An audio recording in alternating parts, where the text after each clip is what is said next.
अस्सलाम वालेकुम dear students. आज मैं आप लोगों के लिए एग्ज़ाम की तैयारी के लिए इम्पोर्टेंट और अहम पॉइंट्स लेके आई हूँ। पॉइंट्स आपने तवज्जो से गौर से सुनने हैं। इम्तिहान की तैयारी अब होगी आसान। अब इम्तिहानात की परेशानी बिल्कुल ख़त्म कर दें। अब आपको मैं मेन पॉइंट्स और तरीका बता रही हूँ कि आपने एग्ज़ाम की तैयारी कैसे करनी है। यहाँ पे वन बाय वन इन तमाम पॉइंट्स को आपको बताती हूँ। इम्तिहान के दौरान आपको इन बातों का ख़्याल रखना है।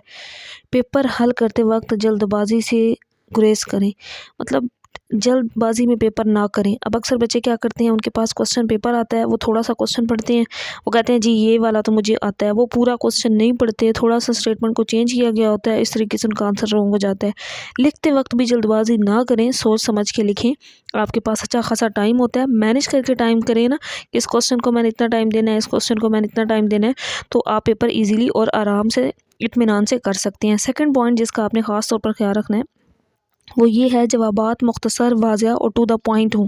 यानी कि आप आंसर 2 नंबर का है तो उसको 5 से 6 लाइनों तक ना ले जाएँ। उसका जो मेन पॉइंट, जो मेन जवाब बनता है, जस्ट वो लिखें। टू द पॉइंट आंसर देंगे तब 2 नंबर आपको मिल जाएँगे। ज़्यादा लिखेंगे और जो पूछा जाएगा वो ना लिखें तो ज़्यादा लिखने का कोई फ़ायदा नहीं है, मार्क्स नहीं मिलते। तीसरा पॉइंट जिसका आपने ख़ास ख्याल रखना है, वो ये है जहाँ ज़रूरत हो वहाँ फ़ार्मूला और मिसाल ज़रूर पेश करें। अक्सर क्वेश्चन में डेफिनेशन विद एग्ज़ाम्पल होता है, उसमें बच्चे डेफिनेशन लिख देते हैं, एग्ज़ाम्पल नहीं लिखते तो उसका 1 नंबर मिलता है, 1 नंबर कट जाता है। तो जहाँ पे एग्ज़ाम्पल पूछी गई है वहाँ पे आप एग्ज़ाम्पल लाज़मी लिखें, और कोई बिल्कुल मुख्तसर डेफिनेशन है, आपको उसके साथ उसकी मिसाल और फ़ार्मूला पता है तो आप लिख सकते हैं, लाज़मी लिखें बल्कि। अब अगला पॉइंट है, ये गैर ज़रूरी इजाफ़ी पेन या सामान साथ लेकर ना जाएँ। कुछ बच्चे पाउच भर के ले जाते हैं जी, 4-4 बॉल पेन ले जाते हैं, पॉइंटर ले जाते हैं, एक्स्ट्रा मार्कर ले जाते हैं। पेपर में जस्ट ब्लू पेन यूज़ होता है, ब्लू मार्कर यूज़ होता है। इसके अलावा बाकी कोई एक्स्ट्रा चीज़ें ना ले जाएँ। एक आप इजाफ़ी बॉल पेन रख लें, एक पेपर के लिए और एक इजाफ़ी। अच्छा, मैं तो रिकमेंड यही करती हूँ कि बच्चों को घर में ना बॉल पेन पहले यूज़ किया करें, हाफ़ से थोड़ी-सी, मतलब कह लें ज़्यादा, तो वो यूज़ करके रखेंगे ना, एक तो वो यूज़्ड हुई होती है। जब नई बॉल पेन के साथ आप डायरेक्ट पेपर करते हैं तो थोड़ी-सी शुरू में हार्ड होती है और वो मतलब सख्त होती है, हाथ भी उससे थकते हैं और टाइम ज़्यादा लगता है। तो घर में जब आप रफ़ तैयारी कर रहे होते हैं, अपनी प्रिपरेशन कर रहे होते हैं, तो अपनी ना बोर्ड एग्ज़ाम के लिए 5 से 6 बॉल पेन जो होती हैं, उनको हाफ़ तक यूज़ करके रख लें। पेपर में आप 2 ले जाएँ साथ, वो आपके लिए इनफ़ है, और एक आपके पास ब्लू मार्कर होना चाहिए। डबल साइडेड होता है ना, आजकल डबल साइडेड मार्कर मिलता है, एक साइड से मोटा दिखता है, एक साइड से बारीक, वो ले लें तो ज़्यादा बेस्ट है। इसके बाद नेक्स्ट पॉइंट है, हर इम्तिहान से पहले डेट शीट ज़रूर चेक करें। इससे बच्चे बड़े इत्मीनान में होते हैं जी, पहला पेपर इंग्लिश का है तो दूसरा पेपर मैथ का है।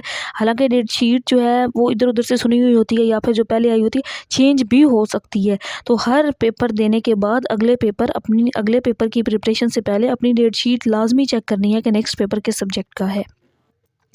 अच्छा, कुछ और मेन पॉइंट्स हैं जो मैं आपके साथ शेयर करती हूँ। हर सवाल का दुरुस्त नंबर लाज़मी लिखें। देखिए ना, पेपर में है क्वेश्चन नंबर 2, उसके अंदर 8 पार्ट्स हैं। अगर आप उसका 8वां पार्ट कर रहे हैं तो ऊपर आपने क्वेश्चन नंबर 2 और उसके साथ ब्रैकेट में 8 पार्ट लाज़मी लिखना है, दुरुस्त नंबर लिखना है आपने। अब इस तरह नहीं, आप क्वेश्चन 3 के अंदर भी 8वां पार्ट है, क्वेश्चन 4 के अंदर भी 8वां पार्ट है, अगर आप दूसरे का कर रहे हैं तो आपने साथ मेंशन करना है, दूसरे का पहला पार्ट है, दूसरे का तीसरा, तो दुरुस्त नंबर लाज़मी लिखें। क्वेश्चन आप पूरा बेशक ना लिखें, लेकिन क्वेश्चन का जो नंबर होता है वो लिखना ज़रूरी है। पेपर साफ़-सुथरा और मुनज़्ज़म होना चाहिए। अब इसमें भी आपको एक चीज़ बताऊँ कि पेपर नीट क्लीन होना चाहिए, उस पे आप कटिंग ना करें। मुनज़्ज़म का क्या मतलब है कि आप एक क्वेश्चन के लिए जगह छोड़ देती हैं, अगला पेज छोड़ देती हैं कि मैं ये बाद में कर लूँगा, तो इस तरह नहीं करना। पेपर में कोई भी स्पेस नहीं होनी चाहिए, जहाँ पे आपका एक क्वेश्चन एंड हो उसके नीचे लाइन लगा दें, दूसरा क्वेश्चन एंड हो उसके नीचे लाइन लगा दें। कोई भी उसके अंदर कोई ब्लैंक पेजेस ना हो, स्पेस ना हो। कटिंग से मुकम्मल गुरेज़ करें, यानी कि कहीं पे भी कटिंग ना करें। ज़्यादा कोशिश करें आपसे कटिंग ना हो, आप एक ही दफ़ा सोच समझ कर इत्मीनान से लिखें। इम्तिहानी मरकज़ पर वक्त से पहले पहुँचें। यह ज़रूरी होता है कि आपने अपने सेंटर जो भी आपका बना हुआ है उस पर आपने आधा घंटा पहले पहुँचना होता है। और ये वो मेन पॉइंट्स थे जो जो मैंने आपके साथ शेयर करने थे। अपनी मेहनत पर भरोसा रखें और पूरे एतमाद के साथ अपने इम्तिहान दें, तैयारी करें। कामयाबी इंशाल्लाह आपका मुकद्दर बनेगी। डियर स्टूडेंट्स, वीडियो पसंद आई हो तो लाइक और चैनल को सब्सक्राइब करना मत भूलिएगा। एग्ज़ाम के हवाले से ना मैंने इसमें आपके साथ गेस्ट पेपर शेयर किए हैं।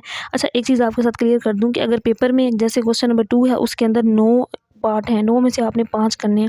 अब उन 5 में से 4 पक्के एक्सरसाइज वाले होने हैं, एक आधा होगा जो मतलब आपका एक्सरसाइज में से नहीं होगा। तो एक्सरसाइजेस पे लाजमी फोकस करें, एक्सरसाइजेस से प्रिपरेशन करें। 9th के बच्चे जैसा कि उन्हें पता है उनका 2025 का स्मार्ट सिलेबस आया हुआ है, जिसमें 100% चांसेस है कि पेपर एक्सरसाइज वाला ही आना है। और मैंने उसमें फिजिक्स, केमिस्ट्री, बायो, कंप्यूटर, इस्लामियात, उर्दू तमाम सब्जेक्ट्स की एक्सरसाइजेस करवा दी हैं। बुक के ऊपर ही मार्किंग करवाई हुई है, जो आपके लिए बहुत हेल्पफुल होगी, वो आप देख सकते हैं। इसी तरह बाकी 10th के जो स्टूडेंट्स हैं उनके लिए भी guest paper preparation lecture series available है, 11th के बच्चों के लिए भी है और 12th क्लास के बच्चों के लिए भी है, तो आप वो देख सकते हैं।